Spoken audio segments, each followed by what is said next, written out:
por que trabalhar os contos tradicionais na história pessoal do seu cliente para provocar o movimento na alma dele. A gente já começa pensando no seguinte: os clientes, quando nos trazem um tema nas sessões, e esse tema está sempre relacionado a algo pessoal, algo que é um padrão de repetição, que ele não aguenta mais, algum aspecto, alguma área da vida dele que ele não está contente, e ele quer ver o que está por trás, o que está ali no inconsciente, onde que está o emaranhado. Só que faz tanto tempo que ele olha para aquela situação, para aquele tema, do mesmo jeito, do mesmo ponto de vista. Faz tanto tempo que ele se conta e ele se conta e reconta aquela história. Ele já se justificou, ele já se argumentou tantas vezes em cima daquilo que ele acredita mesmo que é aquilo. Só que o fato dele ir buscar uma ferramenta terapêutica significa que ele já quer olhar por um outro ponto de vista. Ele já está disposto a querer saber. Mas é engraçado, né? Porque não necessariamente ele está disposto a olhar por outra janelinha. Quando o cliente traz um tema, a constelação traz à tona aquele tema.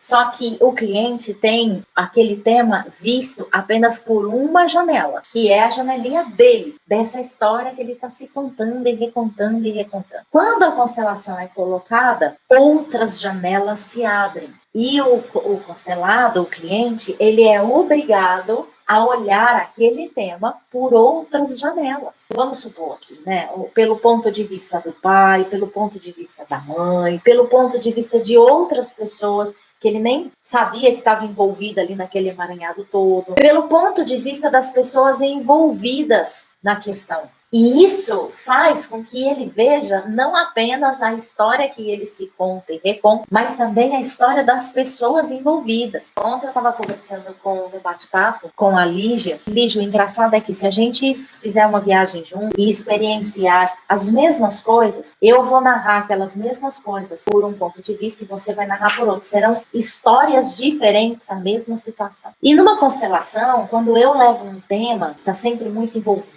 eu estou sempre muito envolvido, né, emocionalmente, naquele tema. Normalmente, quando se coloca outras versões ali da mesma situação, acontece muitas vezes do cliente não estar disposto a olhar aquilo. Porque, na verdade, é o aspecto infantil que está doído, que não quer abrir mão daquela razão. Porque senão ele vai perder a razão. Uma vez chegou um caso aqui para nós, e aí depois de um tempo a gente percebeu que a cliente estava agarrado, estava com um amor cego por uma ex-namorada do pai, primeira namorada do pai. E aí a relação com a mãe não estava boa, o tema dela, ela trouxe o tema porque ela não estava conseguindo se relacionar. E ela queria casar, ela queria construir uma família. E aí a gente percebeu, né, que ela estava completamente envolvida com a primeira namorada do pai. E quando ela viu aquilo, ela falou, não tô não.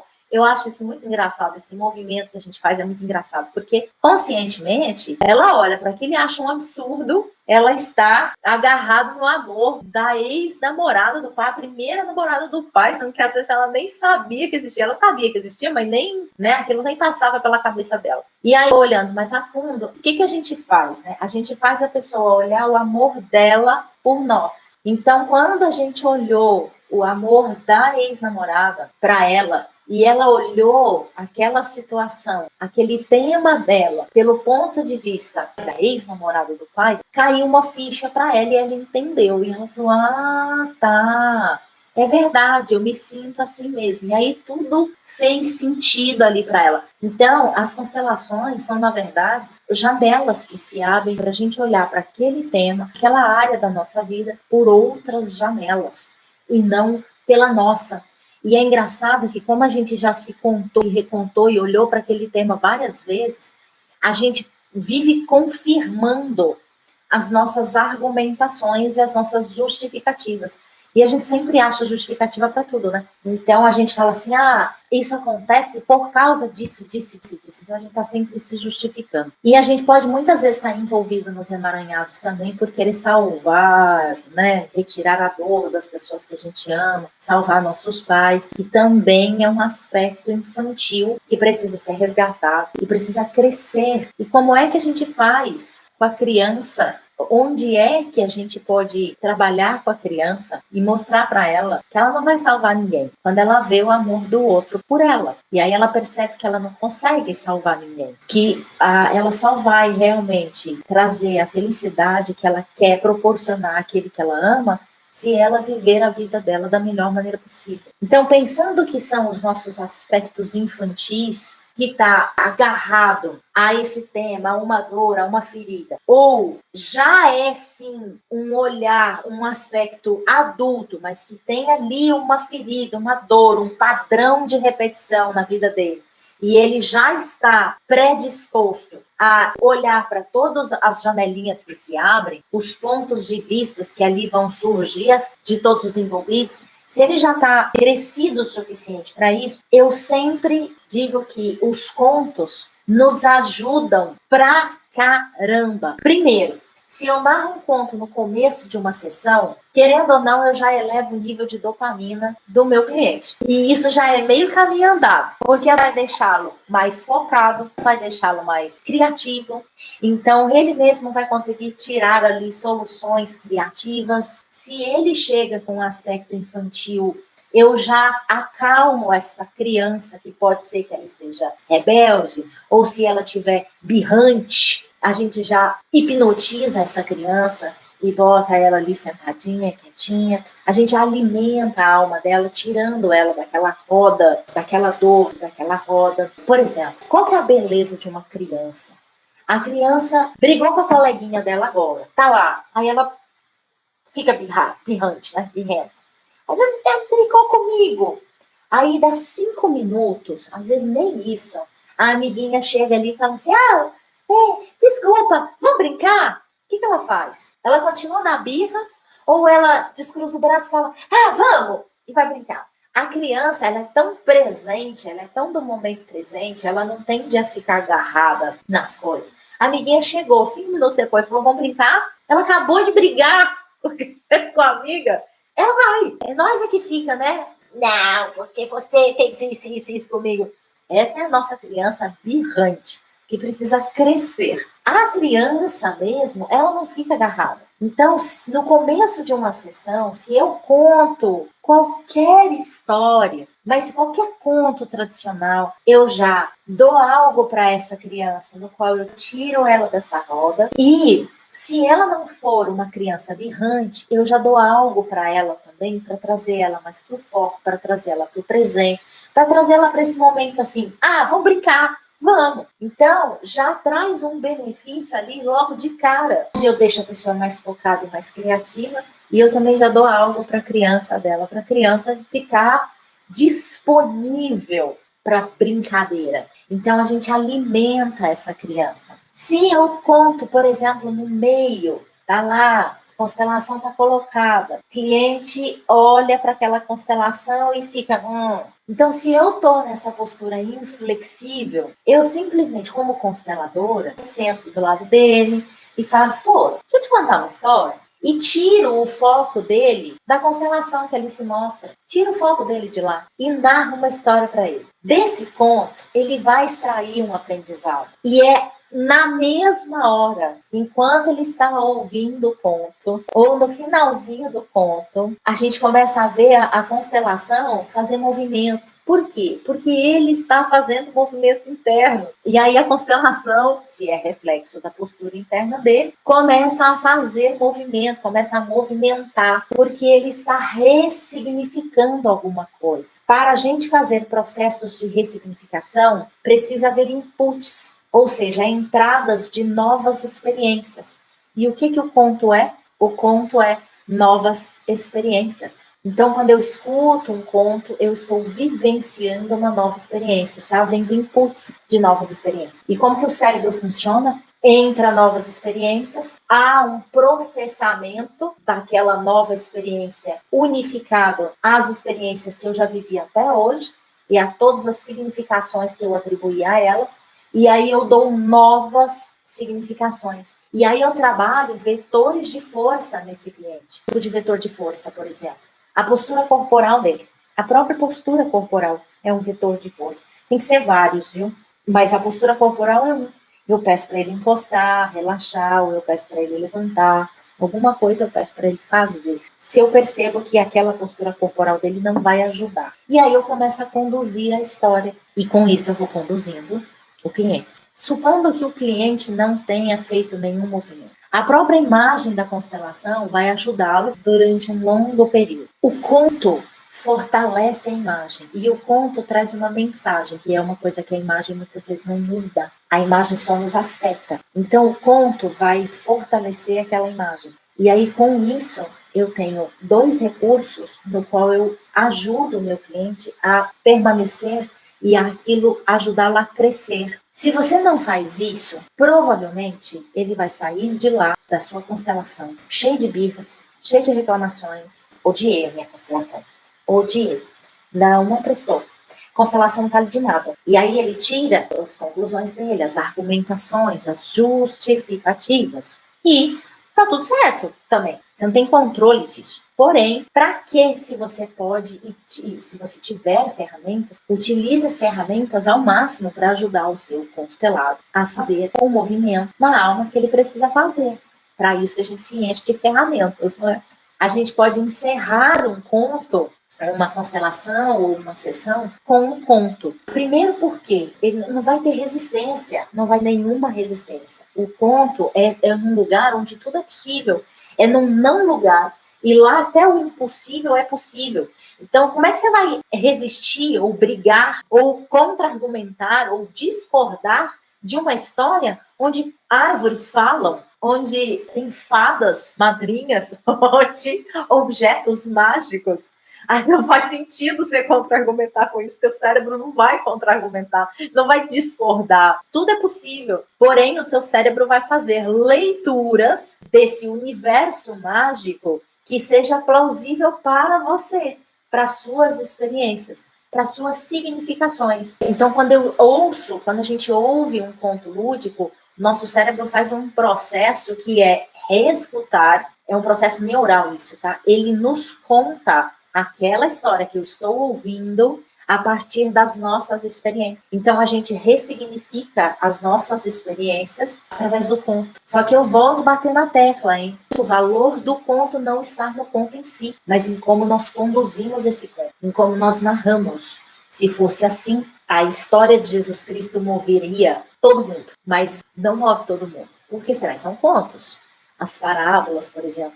Por que quando a gente ouve uma determinada pessoa narrando uma parábola, é diferente, ela nos toca mais, ela nos move mais do que uma outra pessoa? Porque tem poder na narrativa, é o poder da condução, é a habilidade, é a competência, é a capacidade de conduzir a história na narrativa. Por que é diferente de quando eu pego e leio uma história e de repente eu ouço aquela mesma história narrada e aquilo me toca profundamente e não me tocou na leitura? Tem a ver com o momento que você está, isso também pode influenciar, mas tem muito mais a ver na habilidade e competência de comunicação, de transmissão da palavra. Então tem a ver com a competência da oralidade, né? Por isso que eu sempre bato na tecla. O valor do conto não está no conto em si, mas em como a gente o transmite. Então, quando é que você pode narrar um conto? Sempre. Sempre, não tem hora. Não tem uma hora ideal. No começo, no meio, no fim. Principalmente se você perceber que é um aspecto infantil, principalmente, um aspecto infantil que está falando, que está trazendo a questão, que está sofrendo. Sempre contos de tradição oral não tem contraindicação.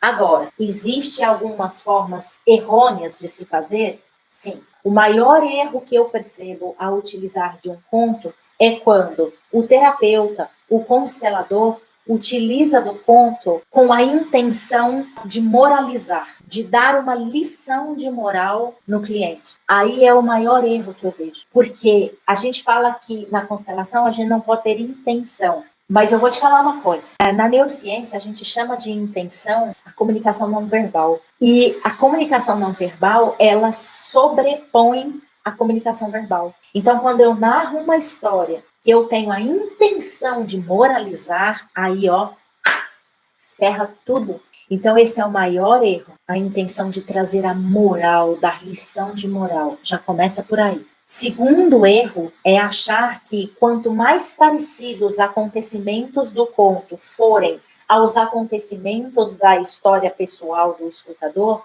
melhor será o resultado. E não é. Não tem nada a ver. Porque, veja, se não são os acontecimentos que vai ajudar o escutador a fazer o processo, a fazer a significação, a ressignificar a sua história, é o conflito. Todo conto tem um ou mais conflito. E é o conflito que vai ajudar. Então, é o conflito que precisa ser parecido. Para isso, é necessário aprender a identificar o conflito. Eu trabalho com especificamente 3 conflitos. O conflito interno e 2 conflitos externos. O conflito relacional, de relações, né, e relações interpessoais, e relações com instituições também. Por exemplo, prefeitura, escola, igreja, a gente se relaciona com as instituições. Conflito de meio ambiente. Nós estamos com um conflito de meio ambiente nesse momento, a pandemia. A pandemia é um conflito de meio ambiente. Se eu saio na rua sem guarda-chuva e cai uma tempestade, gera um conflito de meio ambiente aí. Então, eu trabalho especificamente com esses 3 conflitos. Você precisa identificar no conto quais são os tipos de conflitos que existem ali nos contos. Pode ser que existam os 3, pode ser que exista um só. E qual é o tipo de conflito do cliente? Se é um conflito interno, relacional ou meio ambiente. Então, é a identificação do conflito que vai fazer ele se identificar com o conto. Não tem a ver com os acontecimentos. Então, muitas vezes a gente acha que a gente precisa de trocentas, milhares, centenas de histórias, saber, né, centenas de histórias, para saber contar exatamente a história que vai ajudar o nosso cliente. E não. Se eu sei conduzir uma história, os acontecimentos da história é o de menos. Mas o conflito precisa permanecer e é o conflito que vai ajudar o constelado a fazer a identificação. Porque é no conflito que está a mensagem do conto. O aprendizado é pelo conflito que o personagem se transforma.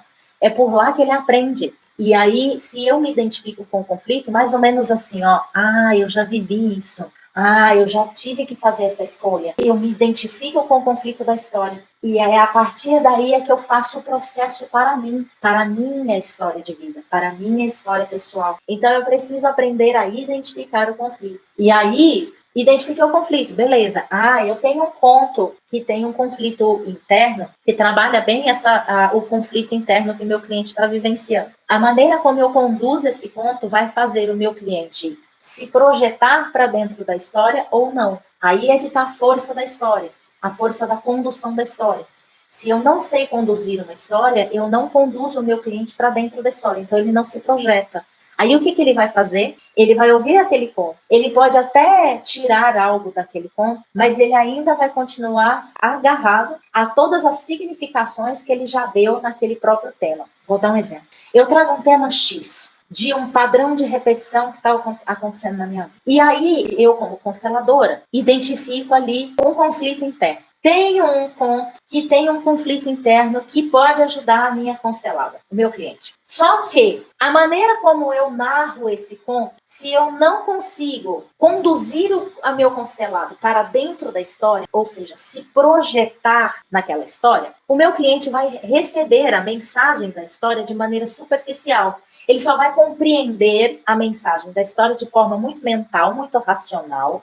Ele vai dizer, tá, agora eu entendi. Só que a criança birrenta, a criança que está machucada, que está na razão, porque a gente sempre tem razão para as coisas, a gente sempre tem motivo. Então, a criança que está com aquela razão, ela vai olhar para aquilo e vai falar, mas, blá, blá, blá, blá, blá, blá, blá, blá, blá, blá, blá, blá. E continua justificando aquela dor, continua justificando a se manter naquele mesmo lugar, na mesma postura. Se eu tenho competência e habilidade em conduzir uma história, aqui está o valor do ponto.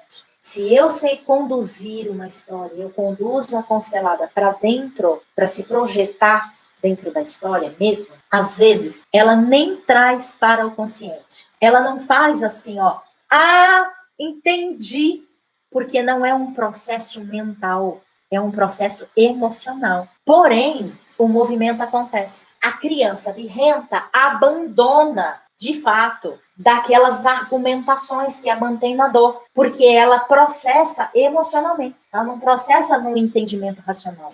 Então, o que ela vai fazer? Vamos tentar trazer com imagens, alguma coisa assim, para a gente entender como é que se forma esse processo. Então, aquela criança, ela vai ouvir aquele conto, ela vai compreender de forma emocional. A imagem é a seguinte, ela está agarrada em todos os motivos que ela se deu para justificar a dor dela. Então, quando ela escuta o conto, se ela se projeta para dentro do conto, se ela é conduzida para dentro do conto, ela não vai ter nenhuma resistência.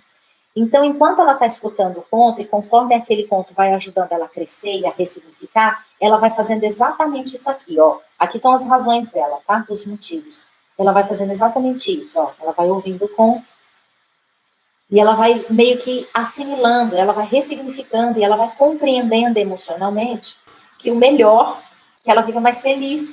E aí é esse o momento que a gente faz assim, fisicamente a gente faz isso, ó.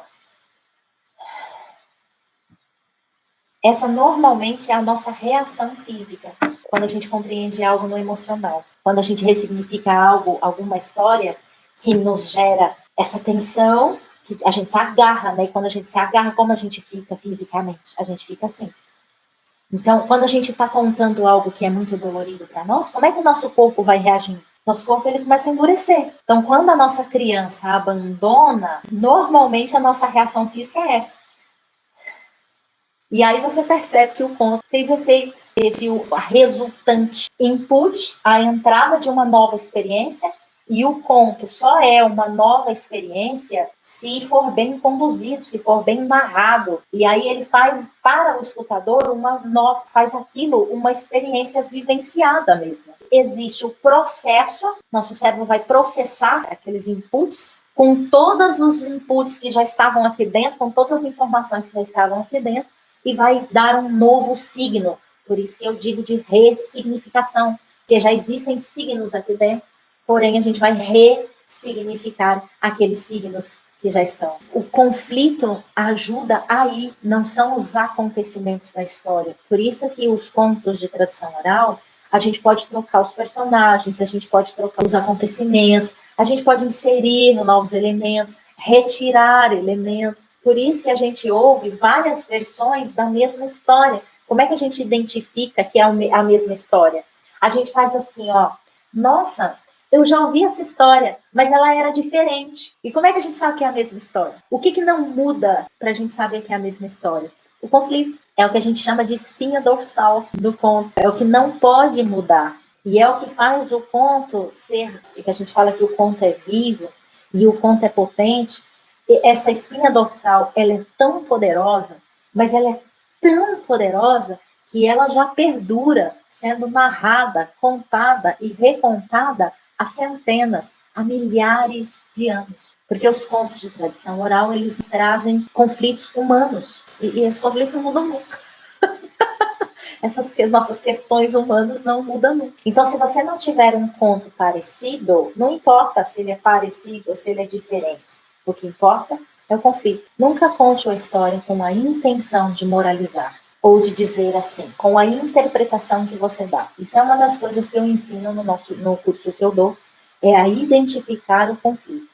Porque normalmente a gente conta uma história pela interpretação que nós damos a ela, e não pelo conflito existente nela. E a sua interpretação, a interpretação que você dá àquela história é sua, única e exclusivamente sua. Porque temos experiências diferentes. São mais de 7 bilhões de pessoas no mundo, são 7 bilhões de mundos diferentes nesse mundo. Então, se eu narro um conto para 7 bilhões de pessoas, de um conto sairão 7 bilhões de contos diferentes. Então, a gente tende a narrar as histórias pela interpretação que nós damos a elas. Isso é trazer a moral da história, aquilo que você acha que a história serve. Tá? E não é por aí, é pelo conflito. Então vamos começar a ouvir as histórias e começar a prestar atenção no conflito que existe nela. Qual é o conflito que existe nela? É um conflito interno?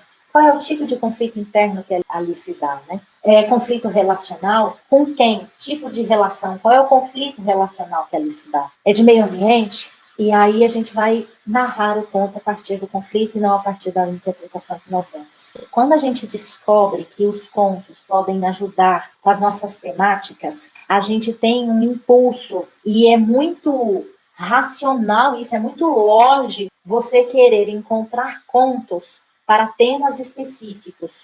É muito lógico isso, né?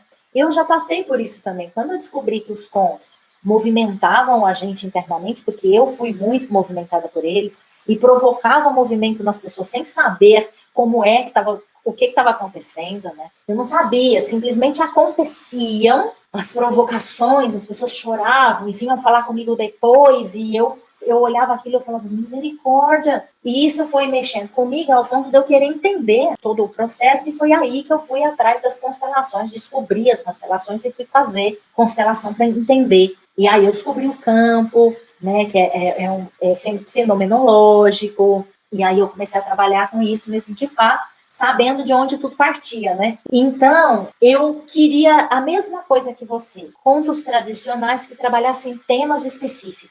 Na verdade, não existe contos que trabalham temas, mas existem contos que trabalham conflitos. Então, por exemplo, você acabou de trazer a criança que é adotada e os pais não estão sabendo lidar. Você precisa identificar o conflito existente nesse seio familiar. E aí, a gente precisa entender o seguinte: existe um conflito que o pai está vivenciando e que é diferente, o pai adotivo, e que é diferente do conflito que a mãe está vivenciando. Porque cada um vivencia conflitos diferentes na mesma situação. A partir do momento que identifico o verdadeiro conflito, é um conflito interno, a origem, ou é um conflito relacional que está gerando conflitos internos? Quem aqui não conhece a história do patinho feio? Ele, na verdade, não é um pato, ele é um ganso adotado por uma família de patos. Ele não faz parte, entre aspas, daquele clã. Ele faz parte, né? Mas ele não se sente pertencente àquele clã. Mas olha, o conflito pode ser que não seja o mesmo. Os acontecimentos da história são parecidos. O patinho feio, que não é um pato, é um ganso, mas ele é criado como se fosse um pato e ele não se sente pertencente àquele clã porque ele é diferente. E ali gera uma série de conflitos relacionais com os irmãos, com a mãe. E esses conflitos relacionais vão gerar uma série de conflitos internos, porque ele não vai se sentir pertencente, ele vai se sentir o diferente, ele vai achar que ele está errado. Então, o que ele precisa mudar, o que ele precisa fazer? E aí ele tenta fazer uma série de coisas que ele não dá conta, porque ele não é um pato, ele é um ganso. Então, acontecimentos parecidos, mas qual é o verdadeiro conflito? O Patinho Feio vai tratar da questão do pertencimento, mas não necessariamente essa história vai ajudar nessa questão da adoção, porque essa é a interpretação que nós estamos dando ao conto. Então, a gente vai olhar para o conto do Patinho Feio e vai verificar realmente qual é o conflito geracional ali, que gera os acontecimentos. Porque os acontecimentos, eles podem mudar. Eu posso trocar todos os acontecimentos da história. Eu posso trocar os personagens. Mas o conflito que gera os acontecimentos, eu não posso trocar. Sugestões de contos como medicação, que é o que eu costumo falar que a gente não deve fazer, que é utilizar dos contos como prescrição médica. Eles são medicamentos para a alma humana porque eles nos ajudam a curar as nossas feridas e as nossas dores. Eles nos ajudam a sair dos emaranhados que nós nos enfiamos, mas eles não podem ser tratados como uma prescrição médica, ou seja, para este problema renal existe esse conto. Eu vou te dar uma sugestão que aí não está mais no conto em si, mas em si em você como profissional. Se você está com um caso desse, no momento em que você está trabalhando o caso, a história que vier na tua cabeça, conte.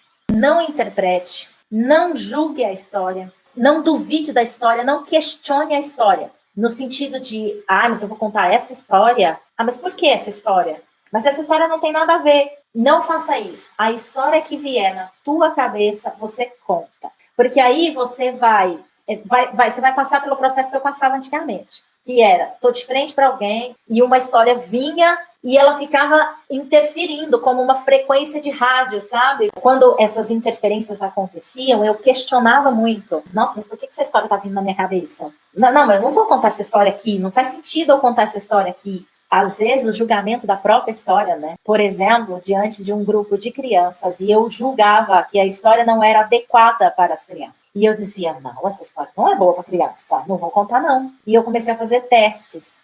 Vou contar.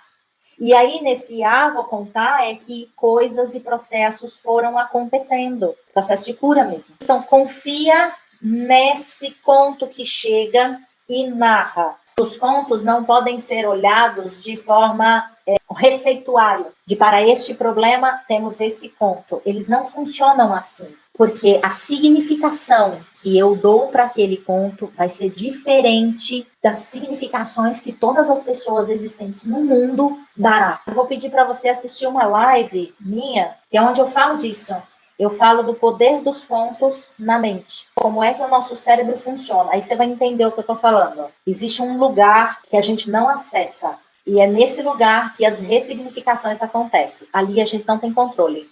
Isso é funcionamento cerebral, é neurociência. Como é que o nosso cérebro funciona. Tá bom?